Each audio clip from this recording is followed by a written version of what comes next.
ወደ ልትሄድ ነው? ከጓደኞቼ ጋር ቀጠሮ አለኝ ልዝናና። ቆይኒስ ቤትህ አይናፍቅም?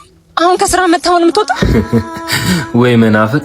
ገና ስገባ ራሱ ሲኦል የገባው ነው የሚመስለኝ። ምን ማለት ነው? እስኪ በእኔ ቦታ ሆነሽ አስቢው። ከስራ ደክሞሽ መጥተሽ ቤቱ እንዲተዝረክርኮ እያየሽው፣ አንቺ እንዲተዝረክርከሽ እያየሽ ቤቱ ሚናፍቀኝ ይመስልሻል? ይሄ እኮ ምክንያት አይሆንም። ደግሞ ቤቱ ስለሆንኩ ነው እንጂ ጭስ ወጣ ምን አይነት ዘናጭ እንደሆንኩ አንተም ታውቃለህ። ሳገባሽ እኮ እንደዚህ አልነበርሽም። ሁልጊዜ ቤቴ ናፍቀኝ ነበር። አሁን ግን ፍጹም የማላቃትን ሴት ነው እንሽብኝ። አልገባኝም። ወንድ ነኝ እኮ ውጪ ስንት የሚያሳስት ጉድ አለ። እኔ ሁልጊዜ ከአንቺ ጋር ነው ማሳለፍ የምፈልገው። ቢያንስ ቤቴ እንዲናፍቀኝ አድርጊ። ከዚህ በላይ ምንም ላደርግልህ አልችልም። ቆንጆ፣ እኔም ማታ ካልመጣሁ እንዳትጠብቂ።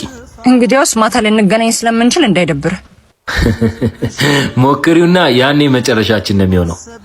እኔም እወጣለሁ ነው ቻይነኛው።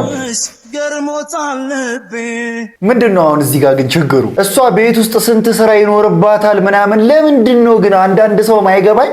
እኔ አሁን አላገባውም ፐርሰናሊ፣ ግን ከተጋቡ በኋላ ይሄ በፍቅር ስቴጅ ላይ ምናምን እንዳሉት ምናምን አርጎ ለመጠበቅ ሚስቱን የሚሞክረው ለምንድን ነው ግን? ሰው ቤት ውስጥ እኮ አንተ ስንት ስትረስ አለ እኮ ራስ የሚያስጥል ነገር። እና ባሎች በተቻላችሁ አቅም ተረዱ ሚስቶቻችሁን። እስቲ ስለዚህ ነገር ምን ታስባላችሁ? ኮሜንት ላይ